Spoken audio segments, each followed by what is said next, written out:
Welcome, everyone. Thank you so much for joining us for today's webinar. I am Anjali Vishwamohanan, Director of Policy Engagement with the Asia Investor Group on Climate Change, and I will help run the session today. This webinar is jointly organized by the Asia Investor Group on Climate Change and Client Earth.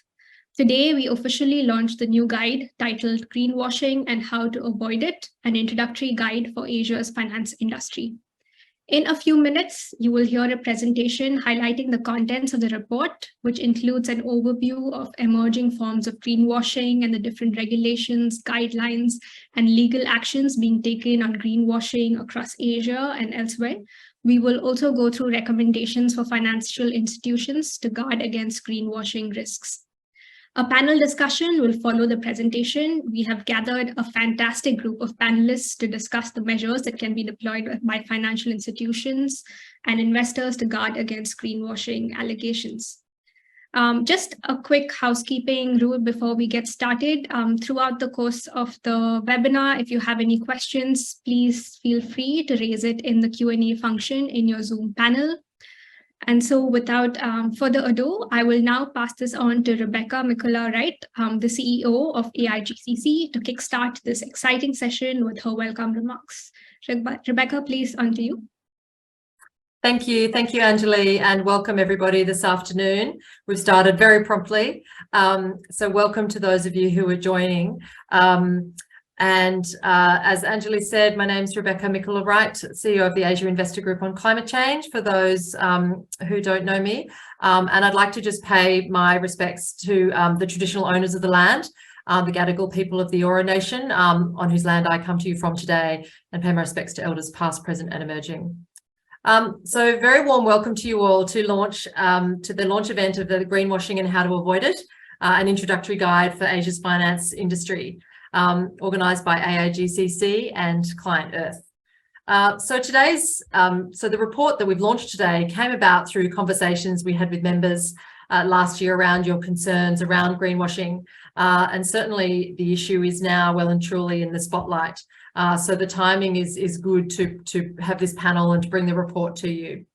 So today we're very honoured to have some excellent speakers joining us today. So we have Harry Cho, Managing Director and Head of Sustainability and Sustainable Finance at the Singapore Exchange Group, to give opening remarks. We'll have Client Earth to introduce the guide with their presentation, and then we'll be welcomed and joined by 4 esteemed panellists across civil society, asset management, asset owners and financial regulation.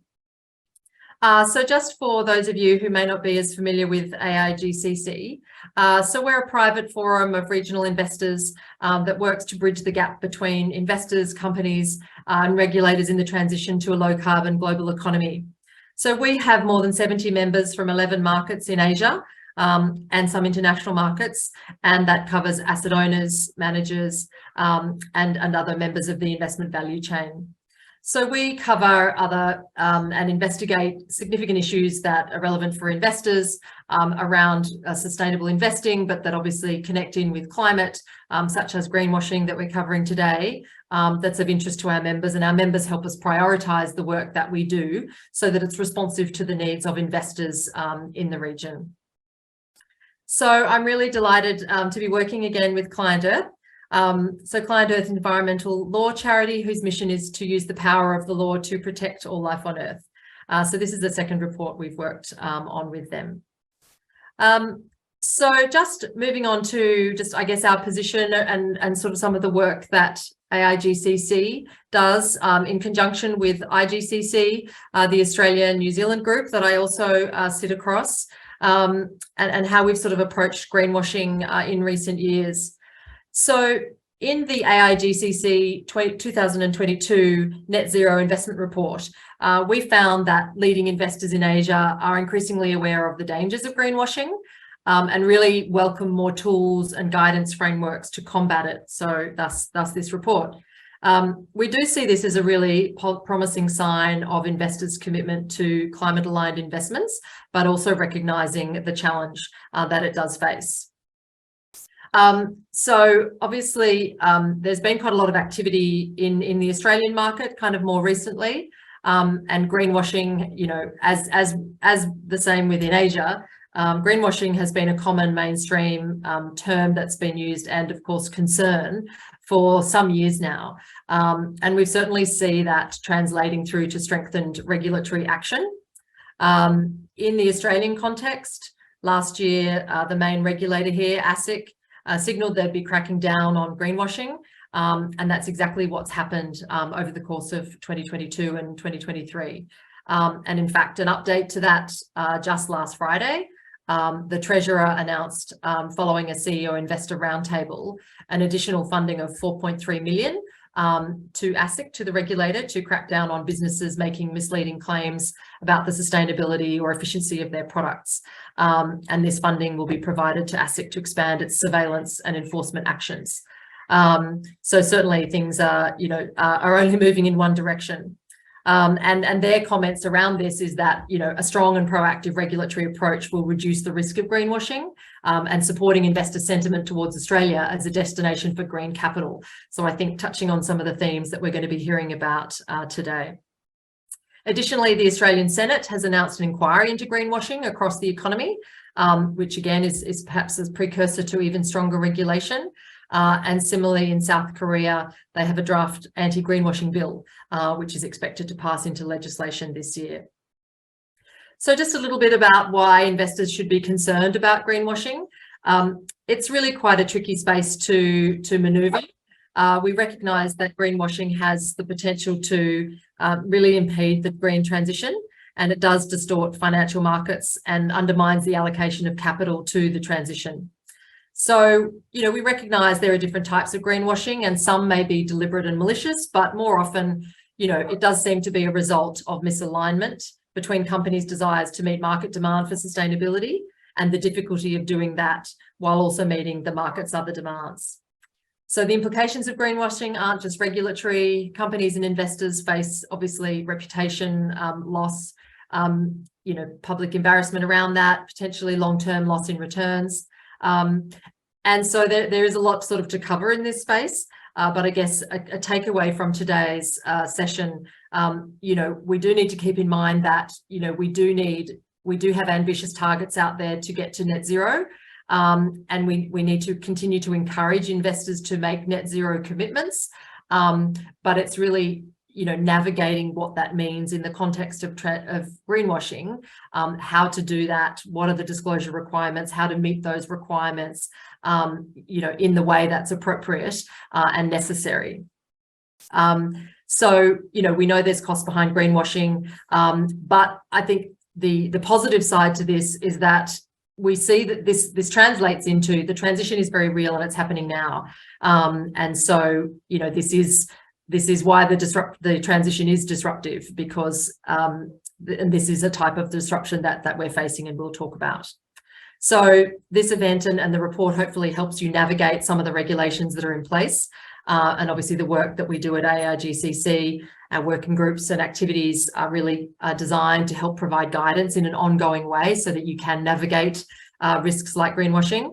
And including the use of frameworks like the Net Zero Asset Managers Initiative, the Net Zero Investment Framework, the Investor Climate Action Plans or ICAPS framework, really set out a range of actions that investors can take forward, which are the key components required to accelerate the transition to net zero and achieve emissions reductions in the real economy. So the report today serves as an introductory guide for investors in Asia to understand the broad topical issues relating to greenwashing.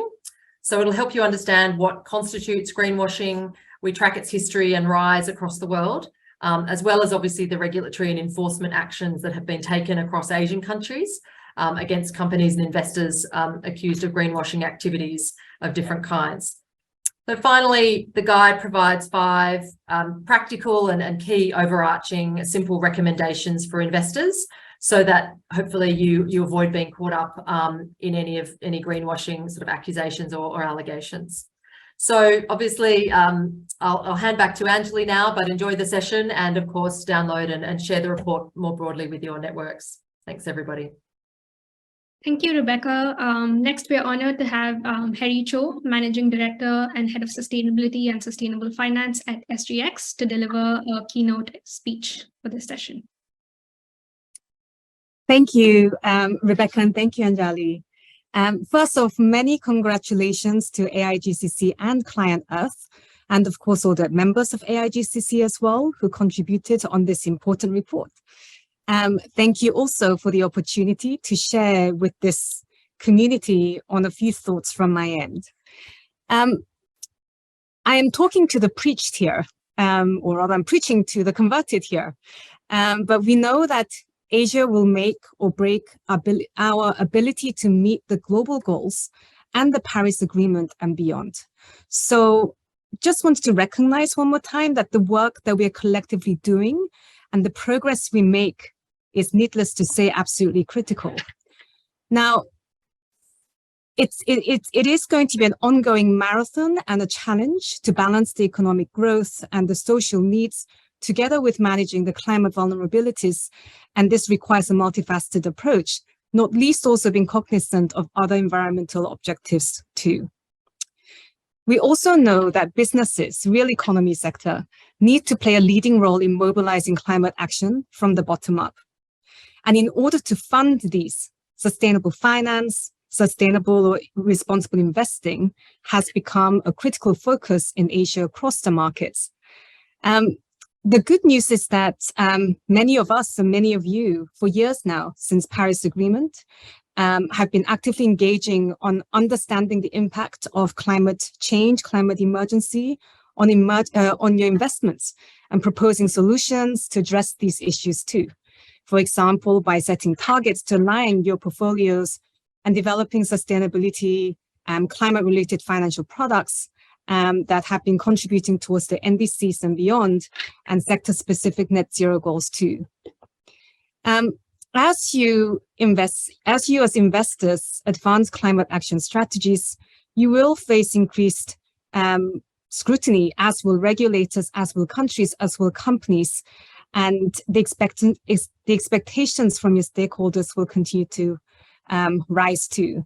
So likewise, the expectations from the consumers on companies, investors, regulators to incorporate aspects of sustainability and to respond to the climate concerns are, despite the volatility in the macroeconomic backdrop, are at all-time high. So just talking about greenwashing, the lack of global consensus and market clarity on claims, we all know, on these claims that are green or credible, transition has led to an increase in greenwashing or transition washing accusations.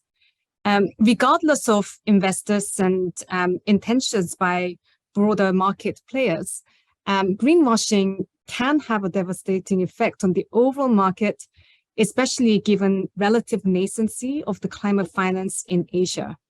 So if unchecked, it will represent long-term risks and will impede the progress by preventing effective resource allocation for impactful climate action, and in the short term, perhaps loss of public trust as well.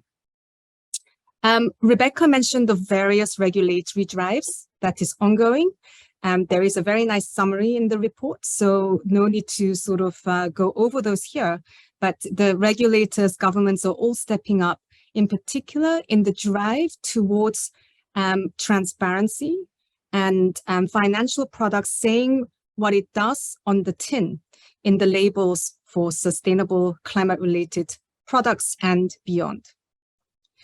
Briefly on SGX Group, the Singapore Exchange, we have been doing our part to actively look at the mechanisms to ensure the transparency of intentions of financial institutions that operate in the sustainability space. An example is a recent launch of the SGX Sustainable Fixed Income Initiative.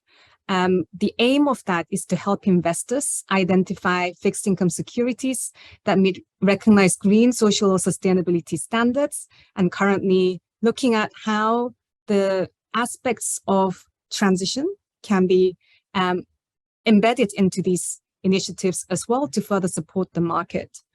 You will benefit by looking at this initiative from assurances that these securities have been independently checked to align with the recognized standards, as well as continued public disclosures of material developments that may affect alignment with the recognized standards.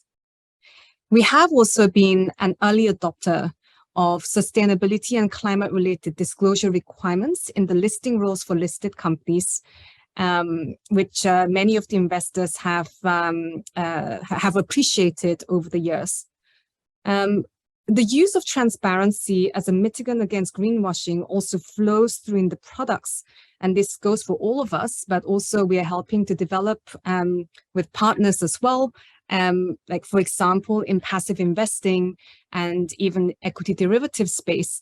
For example, Scientific Beta, which is one of our subsidiaries, the climate impact consistent indices, and another recent example, climate action indices, which we had worked on with MSCI, both had quite a bit of effort that went into to design the methodology to be rules-based and as transparent as possible on the methodology to allow the investors to understand how the climate indicators actually reflect the decarbonization and support the transition in the real economy. So the report today, Greenwashing and How to Avoid It, an introductory guide for Asia's finance industry.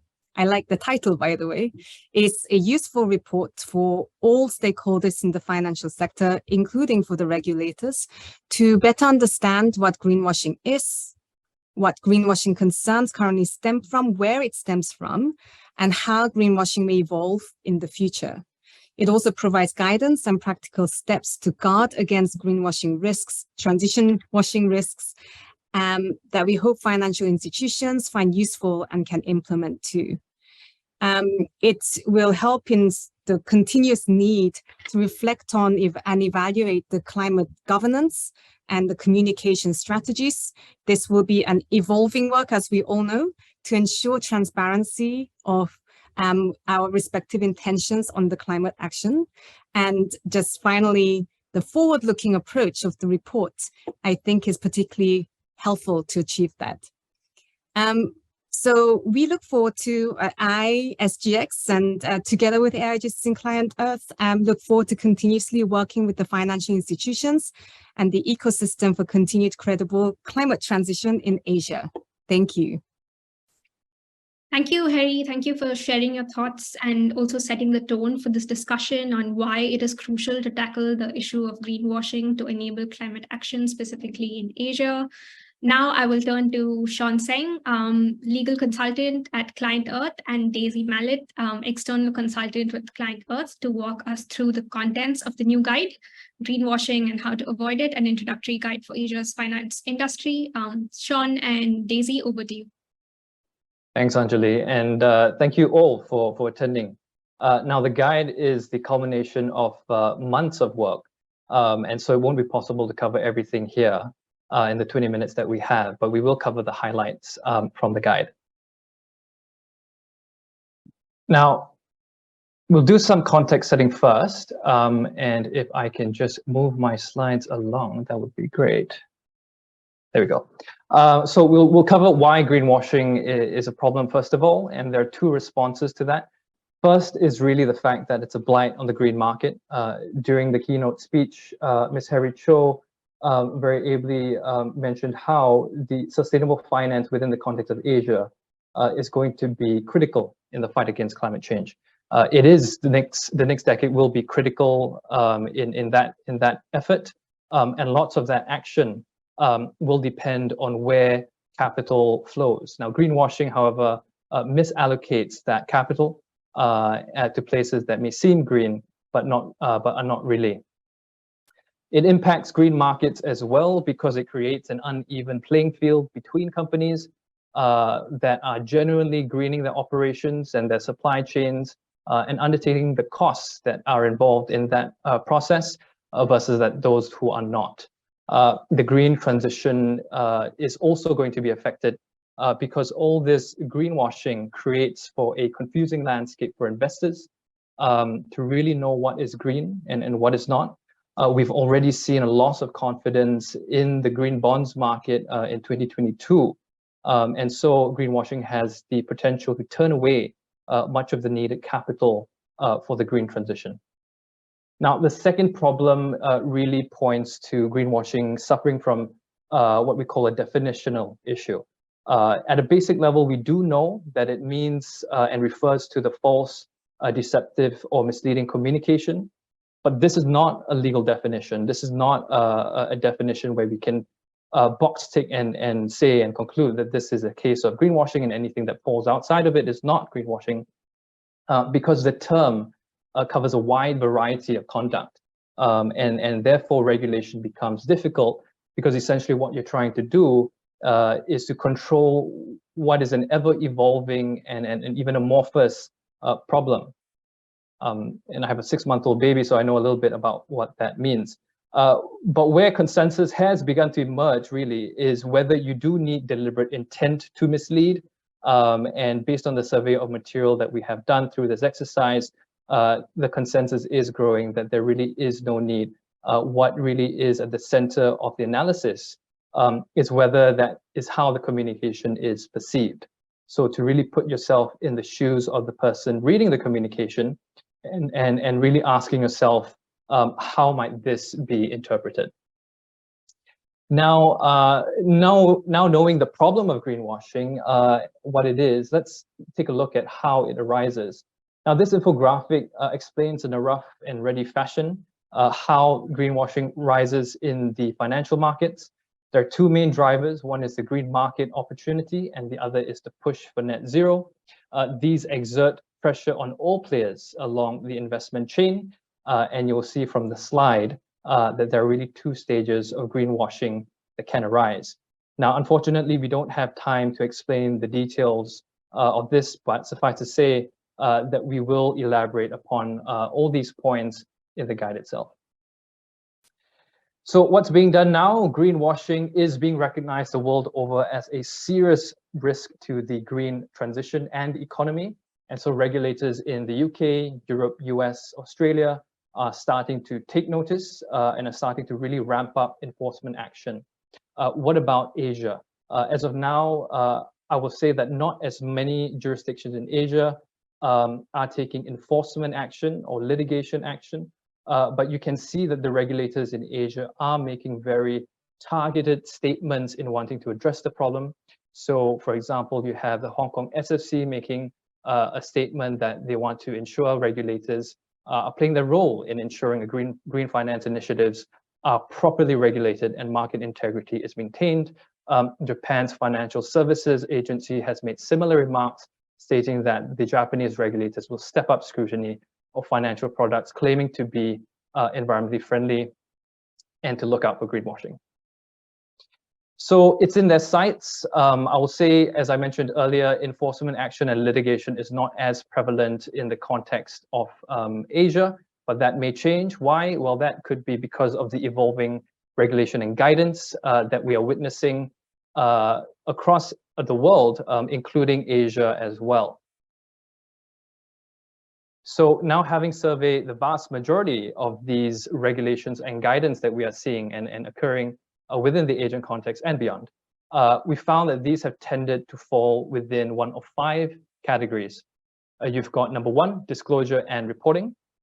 And this is one of the most long-standing of these regulations. They date back as far back as 2016 in the context of Asia, but unfortunately haven't managed to quite sufficiently address the issue of greenwashing as it has become an issue in the last 3 to 4 years.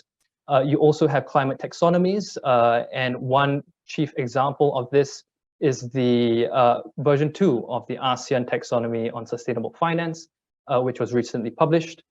3, you have product and fund labeling, and this is a recent but important development, also alluded to by both Rebecca and Ms. Harry Cho. Really, the question or the area of focus here is the criteria that is imposed before a fund can be allowed to label itself as an ESG fund or a green fund. Now, green ratings criteria is the next one. This one is important. It really refers to the rules that guide comparisons between a company's performance on ESG-related metrics and factors.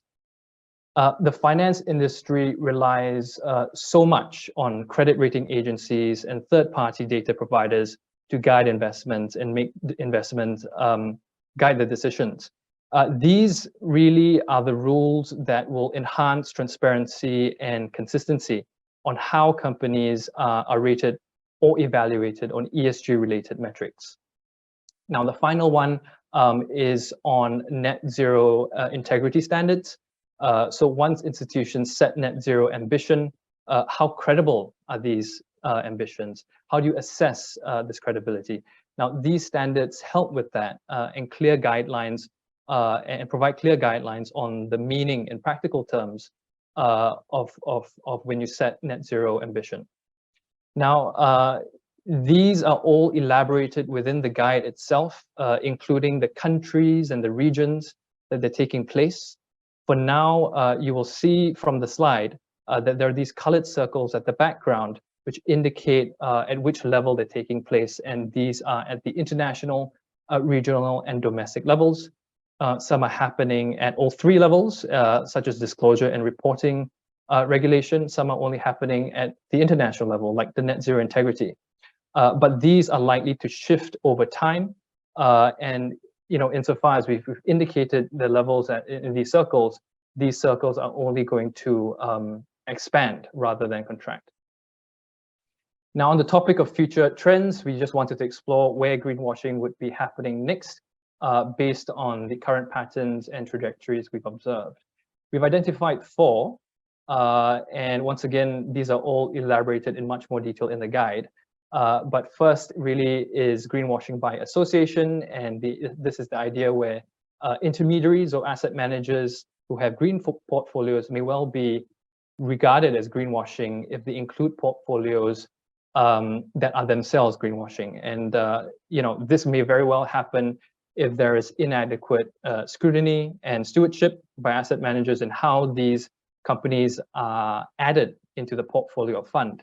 And so this form of greenwashing could arise in that context, which really all is to say, the buck stops with these asset managers in these sorts of situations as well.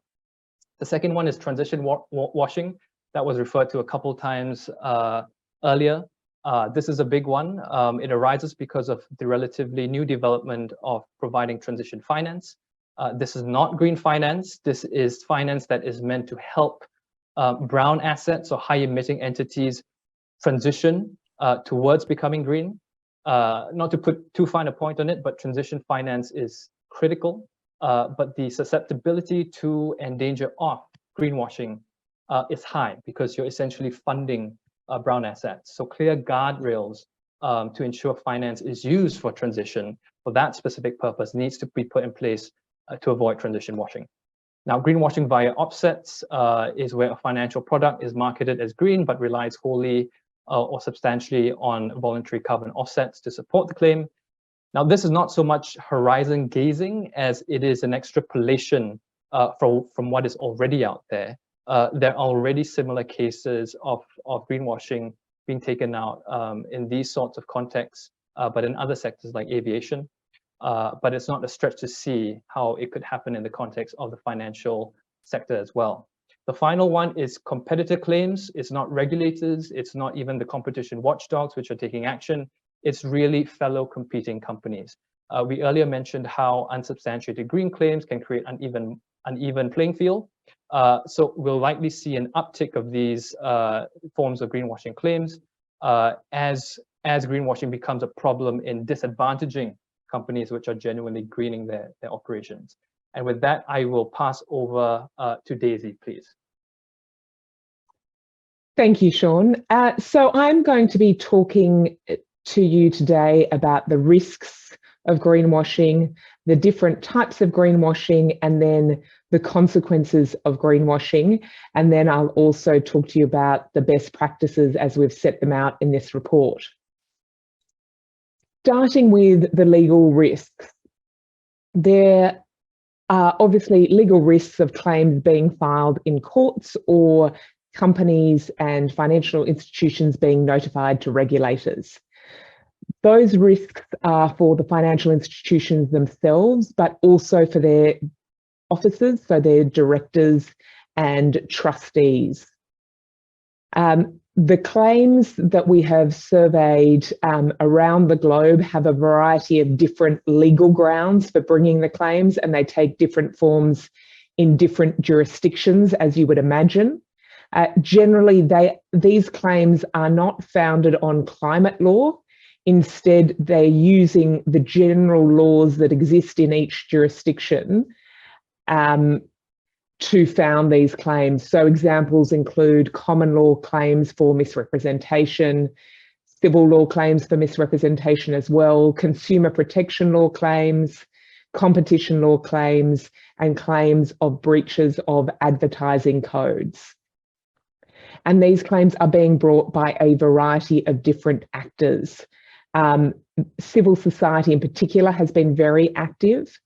So have concerned citizens, consumers, increasingly shareholders, and more recently, regulators are becoming active as well. So we have claims before or brought by advertising standard regulators, financial sector regulators, and competition regulators.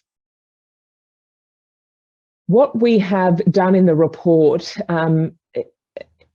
is to attempt to classify different forms of greenwashing to enable financial institutions to be able to think about different ways in which they might be at risk of being involved in greenwashing.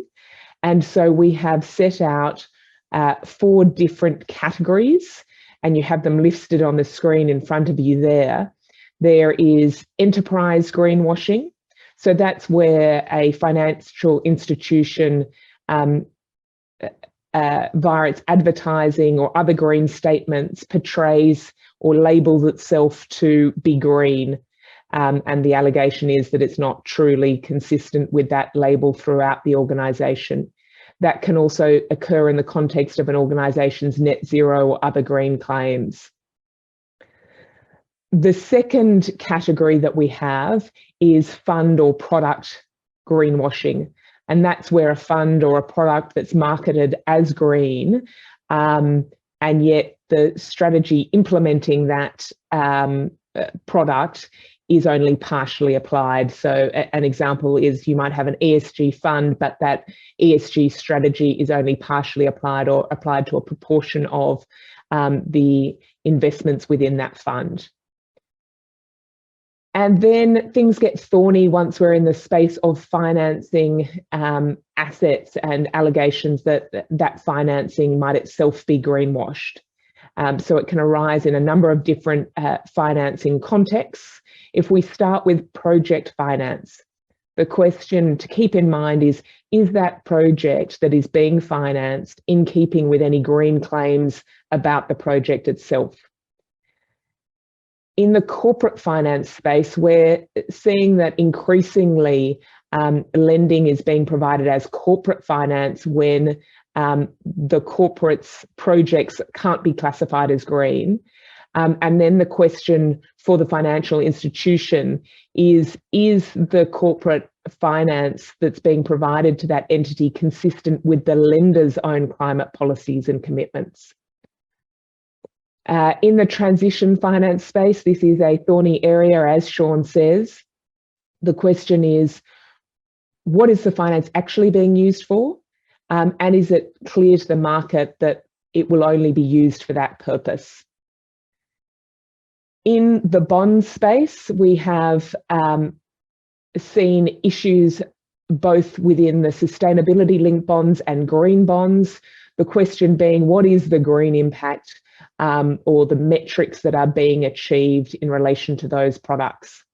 And then asset managers, where they're investing in assets that are themselves greenwashed, be careful, because the asset managers themselves might be on the receiving end of claims that they are also engaging in that greenwashing for passing on the statements made by third parties about those underlying assets. And then the final category we have is financial reporting greenwashing. We haven't seen many allegations of this yet, but as we have more compulsory disclosure regimes, we expect to see more claims in this space where there are allegations of false statements or omissions pursuant to disclosure-based regimes. The consequences of greenwashing have been talked about at length already. Reputational damage, but more granularly, orders to remove advertising and change product labels have been ordered in different jurisdictions. Fines have been issued by regulators, and there are certainly claims before the courts for damages in consumer and shareholder claims at the moment.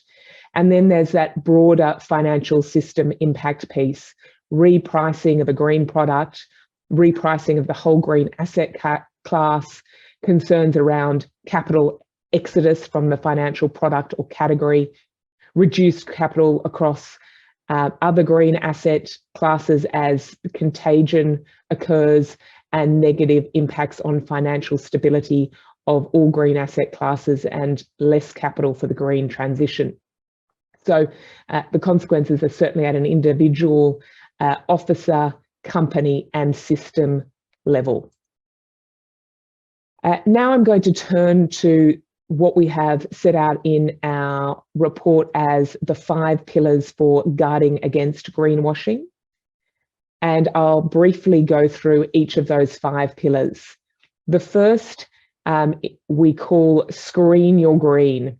And this is about the accuracy and credibility of all green statements. At the moment, they're under the microscope by civil society and regulators, and it's incumbent on the people making those representations to scrutinise them carefully. Think about what would different members of the audience for those statements understand them to mean. Where a product is stated to have an environmental impact, explain what that impact actually is. And does the alleged green feature actually provide a real environmental benefit? Assess the credibility of green representations made by third parties if you rely upon them. And in the thorny area of future statements, this is particularly a concern in the context of net zero commitments, ensure that the institution has a reasonable basis for believing in their truth, that there's a plan and a credible plan. Turning to the second pillar, we call it In Good and Green Faith. And this is about being transparent about how any green objectives are actually integrated into the financial product and its objective. So we set out some suggestions there. Clearly articulate investment methodologies. Explain how the green objective aligns with the core approach to managing the investment product. Carefully manage investee, company and underlying holdings in accordance with any green claims. For example, carry out due diligence prior to investment, require ongoing transparency on underlying holdings, emissions and other environmental impact data, and scrutinise the credibility of net zero claims by others, and be transparent about stewardship activities with investment companies and proxy voting. Manage the green financing carefully, ensure labels are consistent with credible international guidelines and taxonomies. And remember that those taxonomies are different in different jurisdictions, and data, a constant problem in this area, identifies limitations and any impact that might have on the green strategy. The third pillar is Walk Your Green Talk.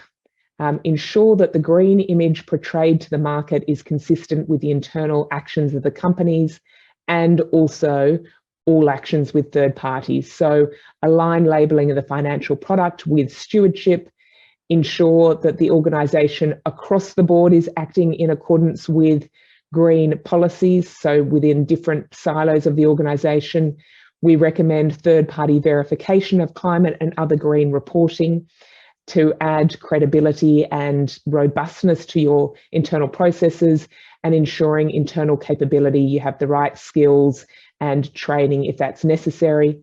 The fourth pillar is to observe the changing shades of green.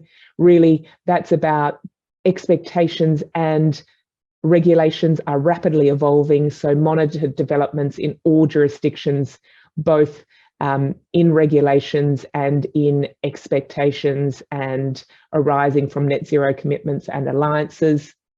And then finally, our fifth pillar of guarding against greenwashing is to be alert to your green duties. So don't think only about the regulations, but also about your duties to investors and other stakeholders. Ensure directors and fiduciaries are acting in the best interests of the company or their members by managing climate risks in their products and making appropriate disclosures. And finally, think carefully about whether the current governance strategies are effective to ensure ongoing compliance with the green strategies and commitments. And with that, I'll hand back to you, Angelique. Thank you, Sean and Daisy, for the quick glimpse of the guide. The guide itself will be available on the AIGCC website and the Client Earth website as well post the session today.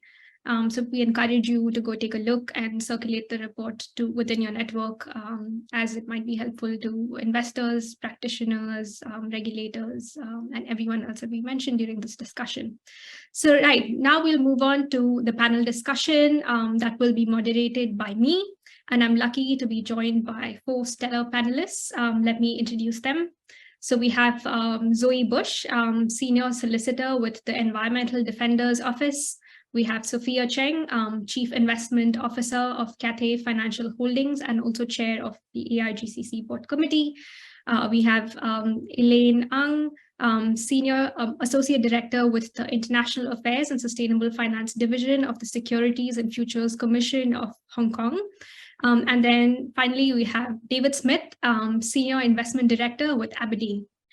So throughout the course of this panel discussion, we will delve into further practical nuances of the issues that were raised in the report, and also hope to get insights from the panelists on how this issue has been evolving and actions being taken actively to curb its spread. And we have also been receiving a lot of questions from audience as well. That's quite directed at practical understanding of how different entities in the financial ecosystem have been thinking about greenwashing. So I will raise these questions as well as we go through the discussion.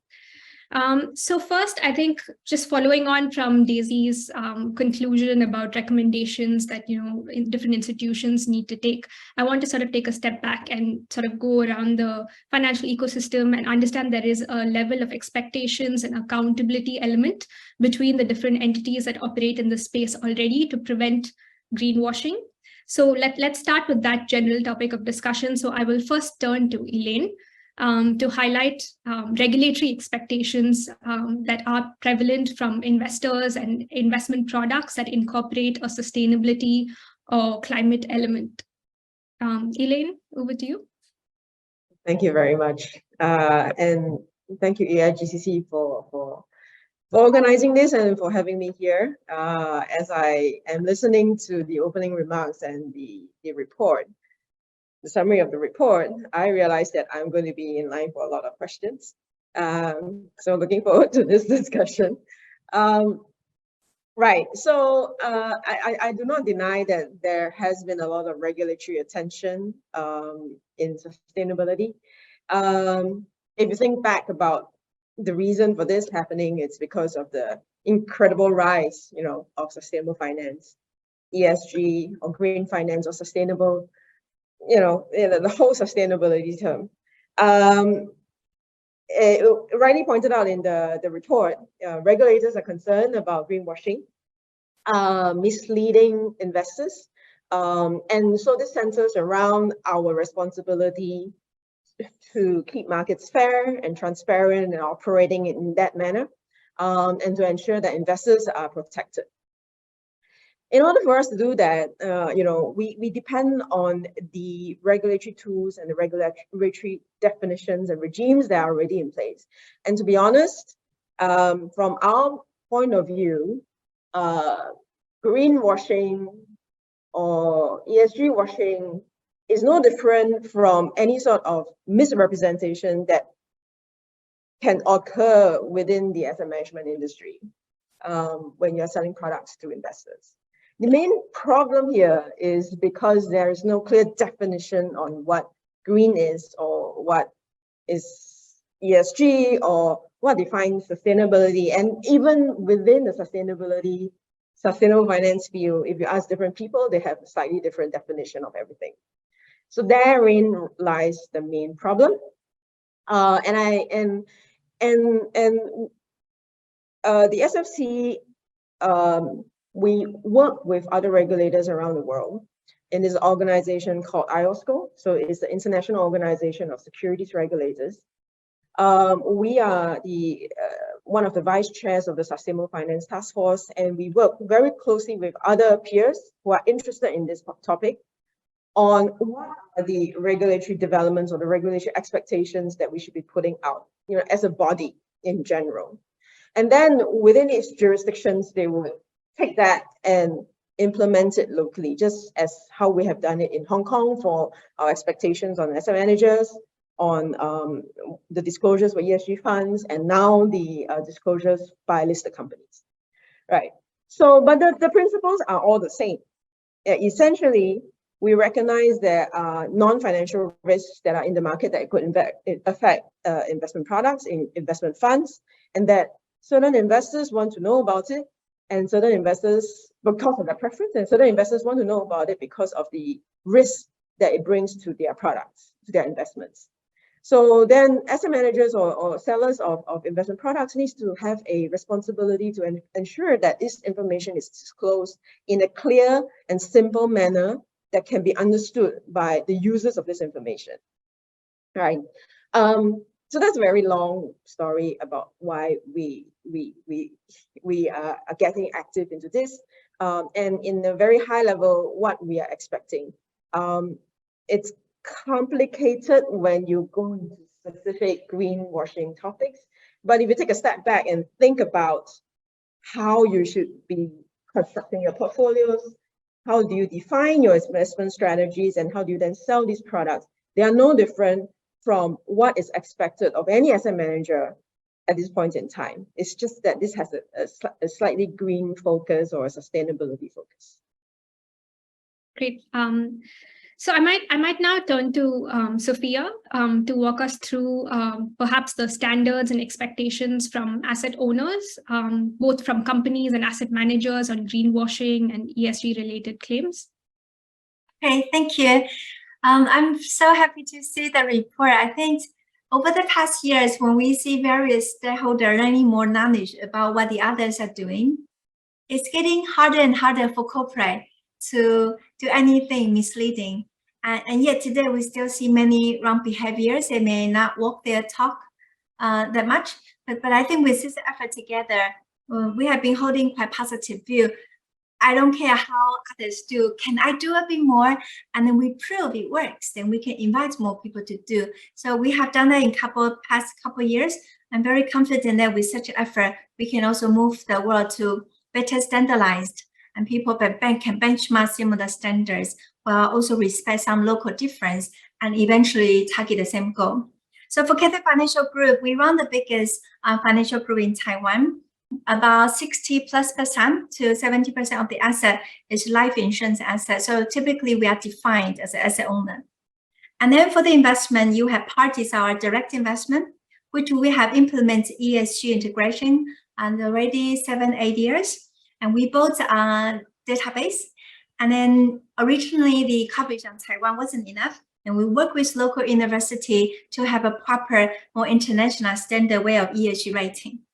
And then when we work on external managers, when we buy the mutual funds, make the investment, you do need to look at how serious this fund management company is doing on ESG integration. Where when we talk to the fund houses, both for funds, ETF, and mandates, sometimes if for Taiwan market, they will say, well, the existing ESG database is not enough. And or if they need climate simulation or some things, we try to link the resource to them. So today, because Cathay ourselves is also listed companies, we have many standards that we need to apply and we need to follow. So such as overall ESG performance, ESG integration, international initiative, including TCFD, SBT, RE100. Once we do that, we learn from that and we try to push our stakeholders whether they will be interested in also joining all these meaningful initiatives. We can also do engagement, including Climate Action 100+, Asia Utility Engagement Program. By doing so, that we can learn the methodology, apply to the target companies beyond the list in the original initiative. So take CA 100+ as an example, because there is a very clear net zero benchmark. It's a very comprehensive tool. Then we can monitor how each industry, what type of company they are doing in terms of the net zero transition. And with the support from CA 100+, we can also have the knowledge, the resources, the collaborating investors work together to work on the company. And then seeing the company making progress make us feel very rewarding. For fund houses, maybe subsidiaries we have, life, non-life, asset management, either themselves has proper responsible framework, responsible investment framework. Also the fund manager, are they a member of PRI? Do they have their own stewardship, proper ESG integration, including PE fund, hedge fund, venture capital fund? They do need to reply. We do annual review on the details. So over time, we also hope eventually if we can invite them to do more engagement program together, they will be quite meaningful. So by doing engagement, we actually benefit the most because we can learn the most updated guideline and we can improve our own capability. We also earn respect. That is a very important motivation for us to do more. And then we also can create a positive cycle on ESG integration, and we can invite all that we work together. As Rebecca always said before, learn by doing and do by learning. We do put out the effort, but we think we also benefit a lot from it. Great, thank you, Sophia. Now I might turn to David, just because like both in the report and in the conversation so far, there's a lot of stress on what asset managers are doing to hold companies accountable. So I'd like to sort of get into that question about your expectations from companies and the tools that you are using to hold these companies accountable.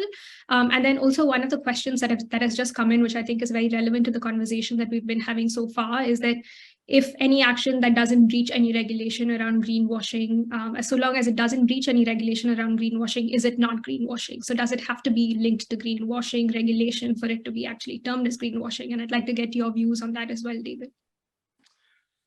Thanks, Anjali. And first of all, thanks for having me here, and congratulations on an excellent report. I think it's an important report for investors and companies and regulators alike that covers an important topic. And often greenwashing is couched in a mis-selling context, but actually it's a capital allocation issue. As we heard earlier, there's an awful lot of capital that needs to be mobilized to reach our climate ambitions, and we can't afford to have that capital misallocated.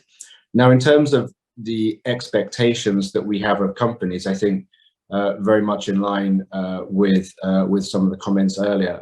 There's a lot of emphasis on the role of regulators. We've heard from Elaine, of course, about what Hong Kong's doing. We've got Harry from Singapore. We've heard from Rebecca earlier what's happening in Korea and Australia and some of the regulatory focus there. I think regulations and regulators certainly have a role to play in terms of setting the tone, setting the framework and setting the expectations of companies. I think what's important for us as asset managers is to recognize that regulators can't do it all. Regulators need to have the taxonomies and an agreement around what constitutes green. I think that's something that Elaine also mentioned. Green means different things to different people. Some funds may legitimately own fossil fuel companies if there's focus on transition. Others may not, and yet all would fall under the umbrella of a green fund, for example. So taxonomies are important. Regulators need the right tools to be able to understand where greenwashing is happening. They, of course, need teeth to be able to enforce the regulatory framework, and they also need talent. They need people to be able to manage this challenge. But I think it's important that they can't do it all, that there is an onus on investors to be able to roll up our sleeves and interrogate the claims that are made by companies that we're doing our due diligence on. We can't take everything on face value, even if there's a disclosure around environmental claims that looks as though it's gone through a process, and we can't assume that regulators have looked at everything in every annual report and we can take it at face value. Some greenwashing is terrifically easy to spot. There are some pretty outlandish claims out there, particularly around SDG alignment. they're pretty outrageous when people are claiming alignment with every single SDG, for example, and those are fairly easy to understand. But I think it's important that investors roll up our sleeves and engage with the issue and engage with the issuers to really challenge and interrogate what's being said in annual reports. And so whilst we may not be able to interrogate each individual data point and validate each individual data point, what we can understand is around the process for collecting that data, the structure around data collection, the governance structure around that data collection, who oversees that, what the reporting lines are, who in management is responsible for this, how this is baked into KPIs, for example, and what the resources of the team that are responsible for this are. And so whilst you can't verify every single data point, you can build a picture of the robustness of the frameworks that sit behind the data that's disclosed as well. So the expectations of companies is that companies are able to discuss this when we ask them the question. We want to be able to speak to the folks who are involved with this. We want to be able to have a discussion on these issues rather than speaking to someone who says, well, it's in the annual report, so it must be true. So the expectation is that we can have a full and frank discussion with an issue on this. I think to the question that came through the chat around whether it has to be related to a regulation, no, I think absolutely not. I think as investors, we need to look beyond what the narrow focus of a regulation is and understand that there are claims that are maybe not entirely truthful. Now, there's an important point raised in the report about whether there has to be an intention to deceive to be counted as greenwashing, or whether it could be accidental. We have to recognize that actually a lot of the greenwashing that we see, or a large part of the greenwashing we see, is unintended greenwashing. It's not someone who says, I know I'll pull the wool over investors' eyes and make us look better than we are. But there is a lot of unintended greenwashing. But I do think we need to recognize that there can be greenwashing outside a regulatory framework. As investors, we have to be on our toes. We're allocating our clients' capital. And so we need to be alive to this. Great. I think now is a good time to actually turn to Zoe, because we heard a lot of the perspectives from the financial institutions. We've also heard the regulators' perspective, but there's also an important role that the civil society plays in holding these institutions accountable, specifically with regard to companies. So I'd like to sort of get your thoughts, Zoe, on what the different roles are in addressing greenwashing vis-a-vis, civil society versus regulators, and what role do you play as a litigator in this space? Great. Thanks so much, Anjali. And again, thanks very much for having me on. I think there's been a lot of discussion tonight and in the report about the many different negative consequences associated with greenwashing. And regulators and civil society actors will have different focuses on those, will focus on different aspects of those consequences, right? So for regulators, they'll be more focused on, ensuring the efficient operation of markets, the efficient allocation of capital, and protecting market stability, whereas your civil society actors will be more concerned about the extent to which greenwashing inhibits a timely and effective response to the climate crisis. And those different outcomes, those different concerns will inform the different focus of regulators and civil society. So as a result of that, you'll see, regulators will tend to focus on different forms of greenwashing from civil society actors. And that means, so it's really important that both are actively enforcing greenwashing, because unless, you can't have one without the other if you're going to holistically address the many forms that greenwashing can take and the negative consequences of it all. Great. I just want to also recognize that this report is very focused on the Asia element, and I want to delve into that specific aspect a bit further in this conversation. So I will perhaps turn to Sophia. So as an Asia-based investor, when you think about the challenges to approaching issues such as transition and transition finance in Asia, how do investors walk that fine line between transition and greenwashing, while also thinking about various other concerns that are very relevant to Asian markets, such as energy security, energy access, just transition, and all of that? If you could speak to that a bit more, I think that would give this conversation more perspective. Okay, thank you. Whenever I hear the question, how to avoid greenwashing, I get headache.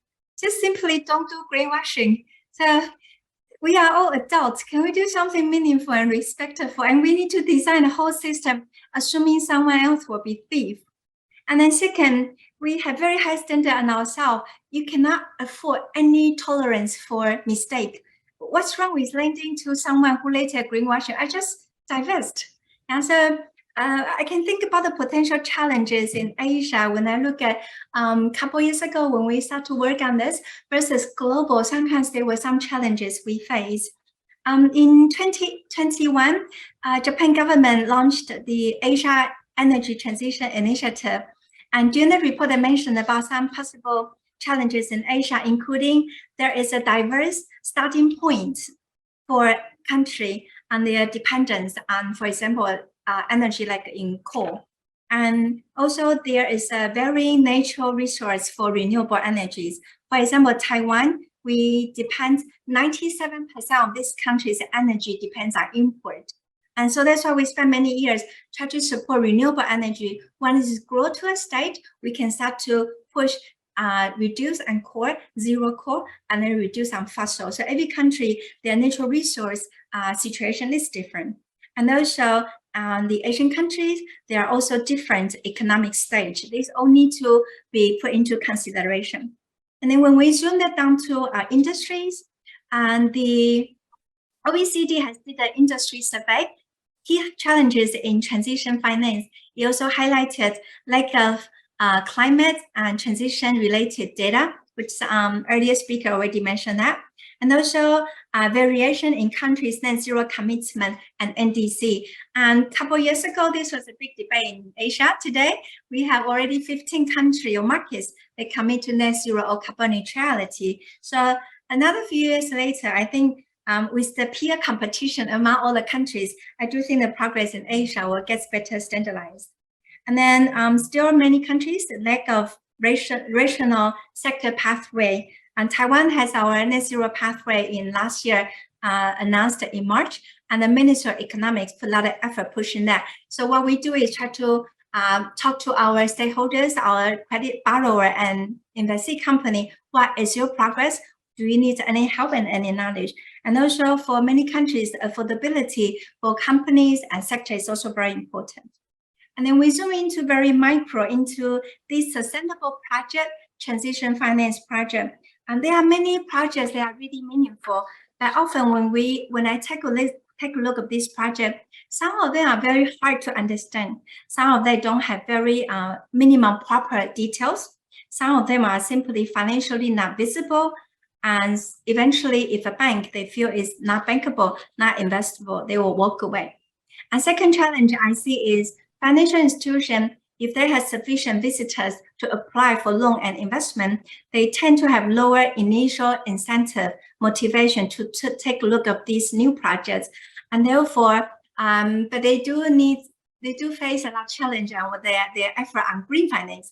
So some of them may start with easy project and better go with large company and who also are very strong and have very good ESG rating already. Some company, the large company, they don't need to borrow. They are very cash rich, but they issue green bond. And you invest in this green bond, you have the green bond investment and green loan or sustainability linked loan. But actually, if you lend to company, they don't need the money at all, just for their green reputation as well. You are squeezing the capacity available for other projects. So it really depends on the country's situation. Do they have over liquidity? In Taiwan, this is less a problem because the whole system has abundant liquidity. So I try to urge the government to consider how much financial institution we invest and lend to green related projects rather than how many financial institutions issue green bond. We don't need to issue green bond. Our deposit cost is a lot lower. And then also companies, they may issue green bond. It really depends on the market whether they need it. We try not to focus on labeled financial product. At the end of the day, whether a company care about ESG, whether an asset manager care about responsible investment, that matters. And we start really look into the too hard, we can avoid greenwashing. And lastly, I think it's very important that we analyze most recent progress in each market because it's emerging very quickly. We feel so overwhelmed. We have to keep investing in human resource to analyze and do the prediction, and then we can provide more insight to our the engagement target companies. AIGCC provides very strong network for Asia, and also it's very good gateway for us to link to the world. So I do appreciate in the past many years, despite our contribution to AIGCC, we also benefit the most. We learn a lot from it. So at the end of the day, I think engagement matters, and consistent review on the progress from ourselves and our stakeholder, that also matters. Then we can do and wait for a progress, and then we can discuss what are the next steps. We need to care, we need to do. So yes, this challenge is part of our life, but I see challenge as the reason why we exist and discuss here today. Thanks, Sophia. I might just turn to you, David, now as an international investor that is active in Asia. I'd like for you to sort of speak about unique approaches that Aberdeen is adopting in Asia specifically to deal with greenwashing risks. Also, just to highlight that there's a really interesting question that's come up with regard to, I think, the Aberdeen case study as well, that's there in the report, which really touches upon capacity building and training for ESG analysts within Aberdeen. So the question is really about the growing trend of non-ESG professionals being appointed into leadership positions, and then having both business and sustainability expertise in the industry is important, but what can be done to ensure more competence in ESG roles in Asia? Wow, it's a very good question, a very perceptive question. First of all, I'll talk a little bit about what we're doing in Asia and how that's maybe unique to Asia, or perhaps not so unique to Asia. When we engage with companies, when we understand greenwashing risks or what companies are saying, in every market, we have to understand the local context of that company. Sophia mentioned, for example, the unique energy mix in Taiwan. And so when we look at Taiwanese companies and their climate commitments and their targets for renewable energy, we have to understand those commitments and targets in the context of the energy mix of the broader market, and how feasible and realistic some of those targets are, because companies may wish to move at one speed and then the energy market's moving at another speed. We have to understand that interplay. I think when we look at Asia, if anything, being in Asia magnifies for us the importance of this issue. I think, as Harry mentioned in the introductory comments to the report, Asia is one of the most climate vulnerable areas globally, and so that reinforces or magnifies the importance of us getting this right, particularly as we channel transition finance. At the same time, it's a region that has ambitious growth targets across Asia, and so companies operating in Asia are operating in a region that is both expected to grow economically, grow in terms of power demand, grow in terms of energy intensity in many cases, but also manage the energy trilemma. And so I think that's a challenge for companies here. And so as we look to invest in companies, we do our due diligence on companies, I think we want to understand how companies are managing this issue and managing this geographic geographic and economic context in which they operate.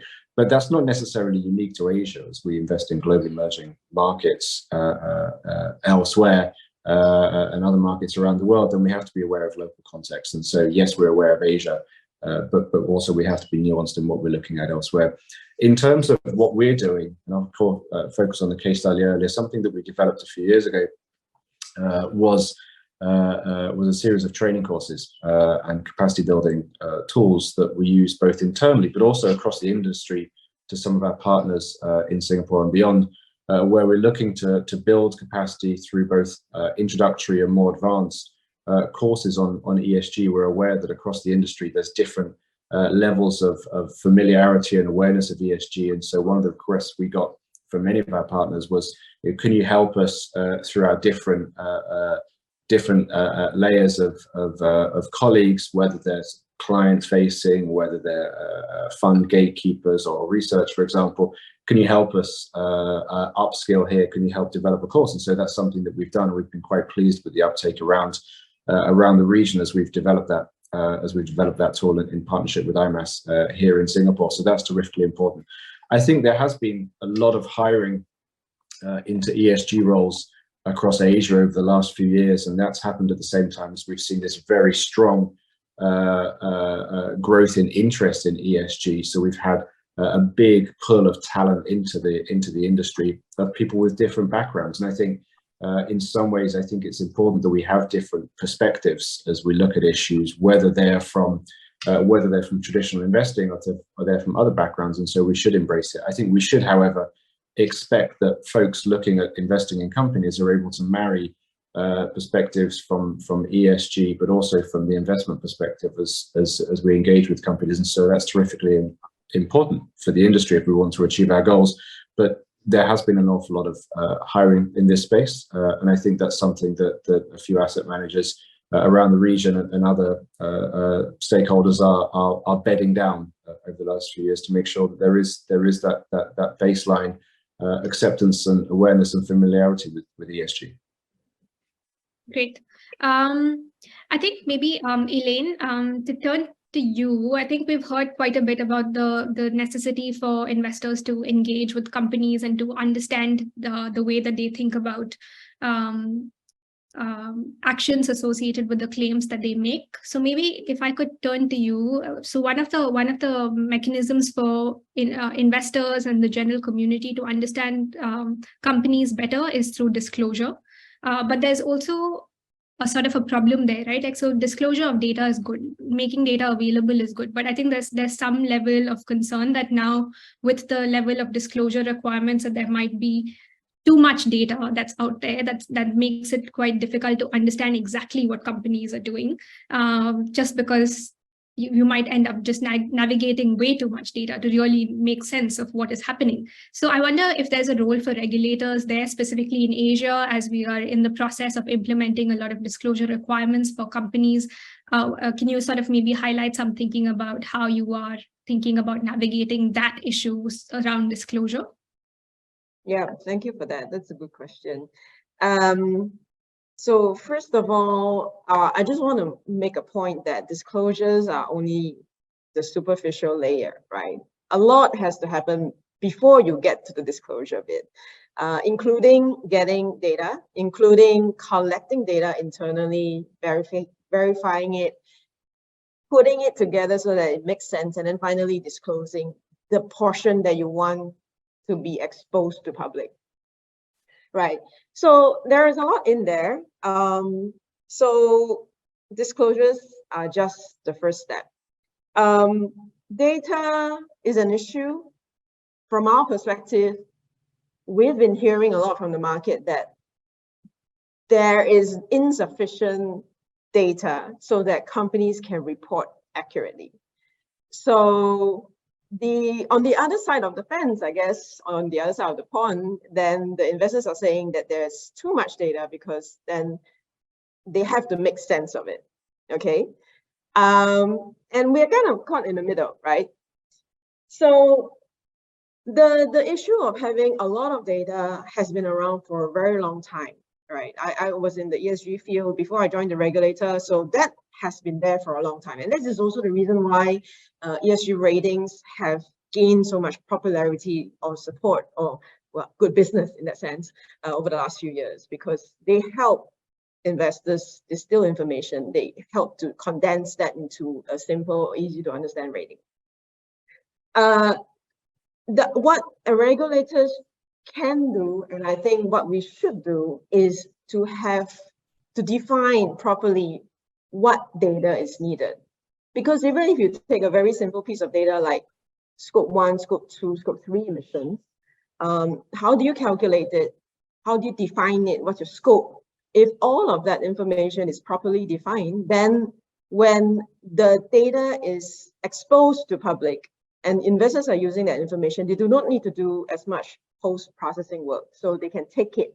And if it's been verified by a third party, then, you know, to a certain level, to a certain extent, you can rely on that data, right?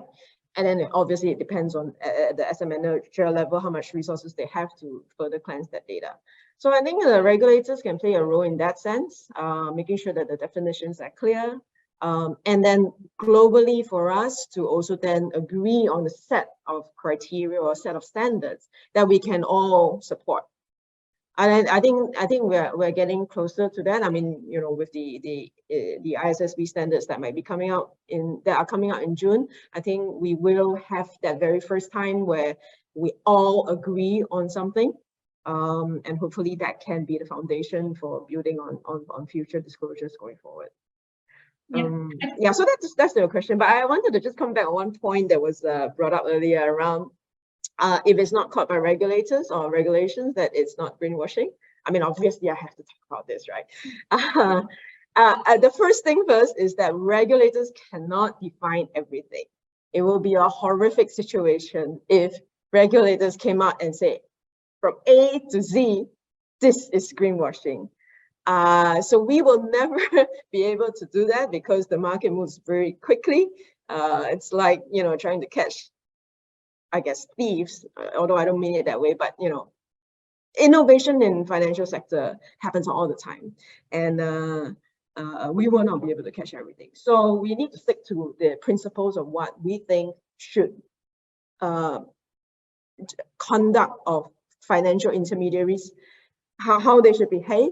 And therefore, you know, those are the principles that we will be enforcing, right? And then the other point around the balance between economic stages of companies and of countries, and how do you balance developmental needs, balancing that with climate commitments and transitional financing and all that. This is the reason why it's so challenging in Asia. And this is also the reason why we're not going to get one single prescriptive standard for that everybody is going to just say, yeah, we're going to do this. It's going to be slightly tailored for every single country. It has to have that local context. And that understanding of local context is never going to go away. This is exactly what it's like to live and invest in Asia. Yes, so maybe just to stay on that theme of disclosure, data, and commitments, I'd like to sort of turn to Zoe to talk about the changing trends that we are seeing with regard to net zero commitments versus green hushing amongst corporates and financial institutions. These are sort of like two phenomena that are pushing in opposite directions, but are so relevant to the context of greenwashing. So just as a definition, and this segment is there in the report as well, green hushing is essentially where companies are trying to underreport or do not disclose their green credentials to avoid scrutiny or to have to properly substantiate their claims. And I know, Zoe, that you've been thinking about this issue quite a bit. Yeah, thanks, Anjali. So obviously we've had, so in Australia, the Australasian Centre for Corporate Responsibility filed a claim against the oil and gas company Santos Limited in relation to its claim that it had a clear and credible pathway to achieve net zero emissions by 2040. And that and a number of other, as Rebecca mentioned earlier, our regulator has also been active around, you know, companies' claims that their gas projects were going to be low emissions and so on and so forth. And those sort of greenwashing actions seem to have resulted in a trend which has only really become publicly apparent this year with this green hushing trend. And what we've seen is that particularly a number of superannuation funds who were previously disclosing climate risks, impacts, and or targets have actually removed that publicly available information. And to the extent, you know, that that's because entities are more thoroughly examining their green claims before making them, then that's great, right? That was the objective in the first place. But if it's actually represents a ratcheting down of substantive climate action or a ratcheting down of genuine transition efforts, then that's concerning, and that's not a good thing. And you know, obviously, to the extent that is the case, that conduct would be fairly short-sighted by an entity, given the implications it would have for its ability to attract finance and insurance, and the fact that, as we've discussed in the report details, there are now mandatory climate disclosure frameworks in a number of jurisdictions, and they're coming in other jurisdictions. So it would be short-sighted, but nonetheless, it is informing how especially civil society actors are thinking about greenwashing and what they're focusing on in terms of legal actions. And so what I think we can expect to see going forward is less of a focus on what companies say about their preparedness for the energy transition, and more about the actual alignment of their business model with the energy transition. And so another way of wording that, like in other words, I think we can expect to see more of a focus on laggards than people who are purporting to be leaders in this space. So people who just actually don't have emission reduction targets at all. You know, like there's just no evidence that they're starting to align their business model with what's going to be required by the energy transition. And, you know, and I think Client Earth and Greenpeace France obviously brought a claim against the directors of Shell, claiming that they've breached their duties under the UK Companies Act because, amongst other things, Shell is exposed to a number of material climate risks, including the regulatory and market shifts that would be associated with efforts to limit warming to 1.5 degrees. And Greenpeace says that the directors have failed to adequately prepare the company for those risks. And as a result, the company, it says, is exposed to a serious risk of stranded assets and significant write-downs. And so I think that's an example of the type of action you can expect to see more of a focus on going forward, because, you know, we don't, like, it's not in anyone's interest to penalise genuine efforts, genuine transition efforts and genuine climate ambition. You know, that is in everyone's interests in terms of civil actors. And so I think you'll begin to see more of a focus from civil society on that genuine preparedness and the alignment of business models with the energy transition. Great. Zoe, just staying with you, I think one difference in trend that we're seeing amongst other jurisdictions in Asia is that the judiciary is not as active in Asia because cases are not being brought towards courts in Asia as it is in a lot of other countries. So I'd like, from your experience, I'd just like for you to highlight if there is any specific advantage that you see in getting the judiciary also active on the issue of greenwashing that we could sort of learn from. Yeah, absolutely. Yeah, I mean, obviously litigation is always expensive and risky, and it's the timeframes are long, right? And unfortunately, the science tells us that we don't have that time. So it's, you know, it is a slow, risky, and expensive process. But there are, you know, in our minds, there are three key benefits to bringing legal proceedings in relation to greenwashing when it's appropriate. The first is that even filing a claim sends a ripple effect through the market. You know, it signals to market participants what conduct is going to be considered problematic. And here in Australia, we've seen the filing of those claims make market participants adjust their conduct accordingly. So that's even just filing a claim. The second is, you know, obviously court processes such as document production and those documents ending up in judgments can help with increased transparency around an entity's ESG efforts. And, you know, the documents that have been produced by ExxonMobil and Shell through various processes in the last few years are a good example of that. And obviously that increased transparency then has all those flow-on benefits around, you know, removing misleading information from the market and allowing capital allocation to be made, to be, you know, better informed. The final and arguably the biggest benefit is that if a claim is successful, then a court will have enforcement powers that others don't have. So if you're dealing with an entity who has resisted engagement efforts to improve its ESG performance, so say if there's been shareholder resolutions, you know, there's been an engagement with the Say on Climate initiative, and they're resisting those efforts to improve their ESG performance, then, you know, legal proceedings are a means through which you can ask a court to compel a company to see certain conduct or to correct such conduct. And in some cases to also, you know, where it's appropriate, to issue penalties and award damages. So I think they're the three key benefits that we've seen here in Australia. Okay. So we've received a very interesting question in the chat, which I think I will open the floor to all panelists too. So basically, I think this has also been the tone of our discussion. So the question is that, have you seen any accusations about greenwashing regarding adaptation or resilience related investments, or is this largely restricted to climate change mitigation? I think this is quite relevant for all of our panelists. So I would ask you to sort of come in as you would like to respond.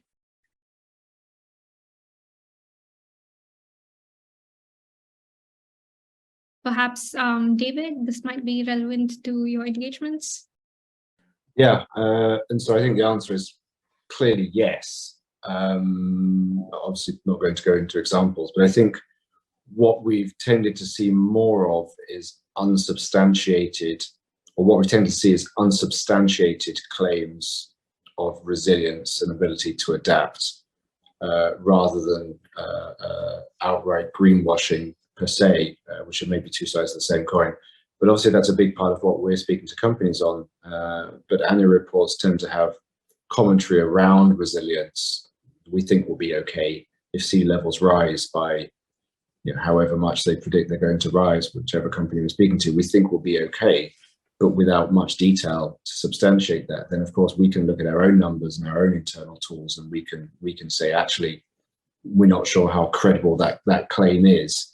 And something that we can touch on later is the importance of tools and the ability to understand the credibility of climate claims by corporates and the way that assets or portfolios, for that matter, may perform in different climate scenarios. I think it's important that we have these tools to be able to push back and say, actually, we disagree with your view that everything will be fine, nothing to see here. And I think that's really important. Zoe or Elaine, I wonder if you might want to step in on this. I'll give this a shot. I can't say that we've seen a huge amount of greenwashing in this area because I'm the regulator, right? So if I do say that, means something's going to happen. So I reserve any comments on that. But I think I want to pick up on what David was saying. The disclosures around your resilience or what you are doing around climate, and even on your commitments to climate ambitions. I think all of that requires substantiation. That requires science-based research to back it up. If you can defend it, I think then you can explain it to your regulator. If that's something that has come up for a concern for us. So that's all I would say about this. Okay. There's also an interesting question about costs relating to basically one of the ways to control greenwashing is to audit corporate initiatives, but then that involves a lot of costs for companies and also investors. So basically any steps or measures that are being taken to ensure that these costs don't spiral out of control in the effort to guard against greenwashing. Maybe Sophia, maybe to start with you first. Okay, in Taiwan, more than 90% of the corporates are SMEs. So in the past years, when you started telling about buying renewable energy, and they will say, well, it's expensive. And you have to tell them, well, nothing is expensive at all compared with the carbon levy and carbon tax in the future. And then they say, well, we need to do carbon footprinting, but I don't know how to do that. And also have the certified, so expensive.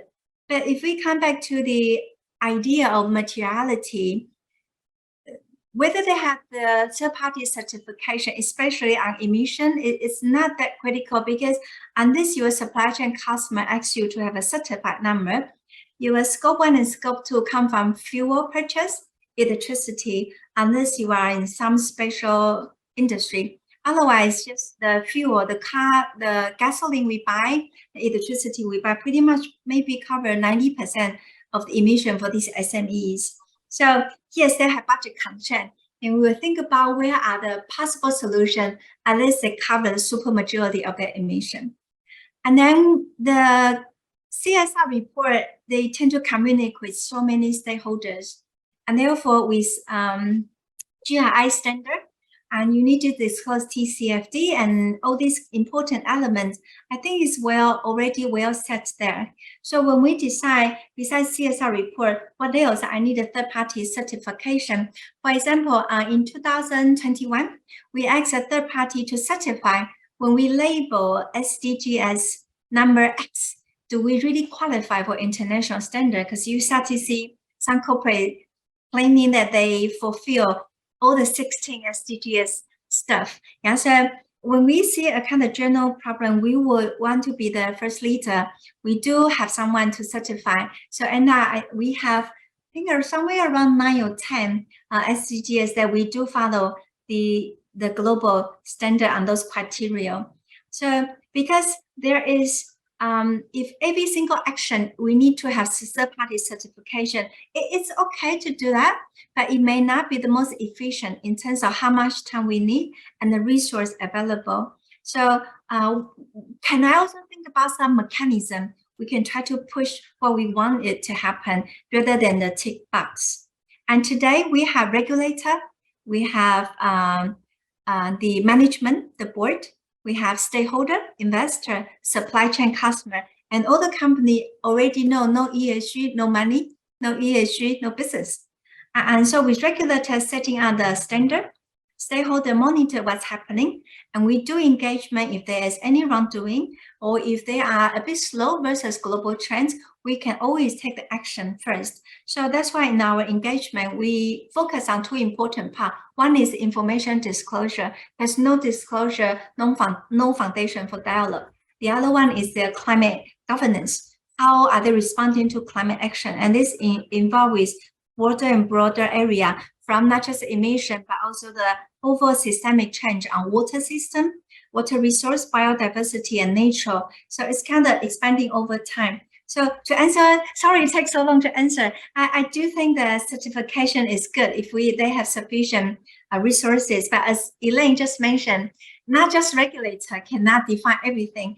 I think all these new on this sustainability related issue, it's kind of roll over, keep rolling, and materiality is something that I think can be a useful benchmark when we think about whether I need to do certification. Thank you, Sophia. I think I'm afraid that's all the time that we have today to go over this very complex issue, but I think we've used the panelists' time well to get their very insightful perspectives on a varied number of issues around greenwashing. So I hope the audience found this session to be useful, and I'd like to thank all the panelists for their time in joining us for this session and joining us for this very important conversation. In case we haven't been able to respond to your questions, please drop us an email at info@aigcc.net, and we will try getting back to you offline.